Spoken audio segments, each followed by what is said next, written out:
विमल, पोलो, जोमा केसरी, हर पल मनाओ केसरी त्योहार। ड्रीम 11, माई 11 सर्कल, साथ ही साथ पोकर, ऐसी तमाम ऑनलाइन मनी गेमिंग एप्लीकेशंस पर सुप्रीम कोर्ट से बड़ी खबर आई। तमाम फैंस के लिए खुशखबरी लाई।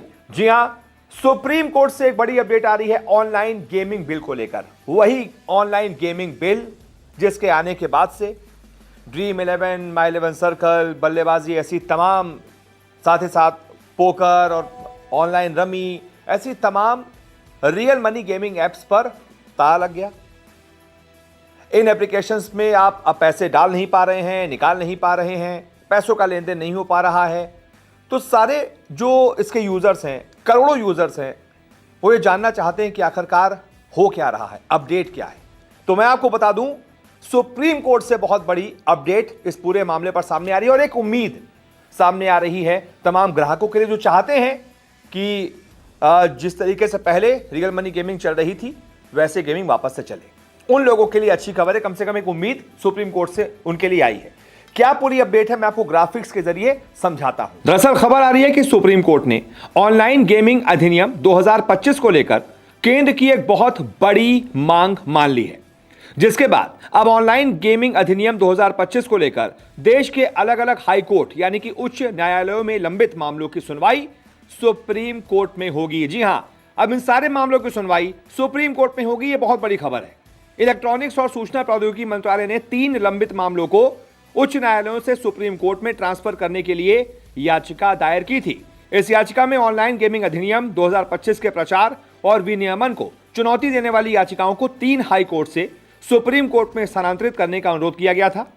सोमवार को सुनवाई के दौरान सुप्रीम कोर्ट ने केंद्र सरकार की उस याचिका को स्वीकार कर लिया। जस्टिस जेबी पारदीवाला और जस्टिस केवी विश्वनाथन की पीठ केंद्र की याचिका पर सुनवाई कर रही थी। सुनवाई करते हुए पीठ ने दिल्ली, कर्नाटक और मध्य प्रदेश उच्च न्यायालयों में लंबित याचिकाओं को सुप्रीम कोर्ट में ट्रांसफर करने का निर्देश दे दिया। सुप्रीम कोर्ट ने संबंधित उच्च न्यायालयों को 1 सप्ताह के भीतर दायर सभी अंतरिम आवेदनों सहित संपूर्ण रिकॉर्ड ट्रांसफर करने का निर्देश दिया है। यानी कि अब 1 हफ्ते के अंदर सभी हाई कोर्ट को इस मामले से जुड़ी जो भी सुनवाई हुई है उसका पूरा रिकॉर्ड सुप्रीम कोर्ट को भेजना पड़ेगा। केंद्र सरकार की ओर से सॉलिसिटर जनरल तुषार मेहता और याचिकाकर्ताओं की ओर से वरिष्ठ अधिवक्ता सीए सुंदरम और अरविंद दातार ने दलीलें पेश की। दोनों पक्षों की दलीलों को सुनने के बाद पीठ ने डिजिटल रूप से मामलों को ट्रांसफर करने की बात कही। इसके पीछे पीठ ने समय बचाने का भी हवाला दिया, यानी कि डिजिटल रूप से मामले ट्रांसफर किए जाएंगे, उसके बाद सुनवाई होगी, समय बचेगा और उसके बाद देखना दिलचस्प होगा कि आखिरकार क्या इस मुद्दे का निष्कर्ष निकलता है। क्या एक बार फिर से 49 रुपए वाला, 33 रुपए वाला कॉन्टेस्ट ड्रीम 11 पर, माई 11 सर्कल पर शुरू हो पाता है? क्या आप फिर से real money gaming application enjoy कर पाएंगे? क्या ये कानून जो है वो वापस लिया जाएगा? जो भी इस पूरे मुद्दे पर अपडेट होगी हम आपको बताएंगे। फिलहाल कम से कम सुप्रीम कोर्ट में इस मामले की सुनवाई हो रही है, यानी कि सुप्रीम कोर्ट को लगता है कि याचिका में दम है, इस वजह से सुनवाई हो रही है। इस वजह से तमाम लोगों के लिए एक उम्मीद जगी है कि सुप्रीम कोर्ट से जो रियल मनी गेमिंग एप्लीकेशंस के जितने भी मालिक हैं उनको ये कम से कम उम्मीद है कि सुप्रीम कोर्ट हमें न्याय दिलाएगा।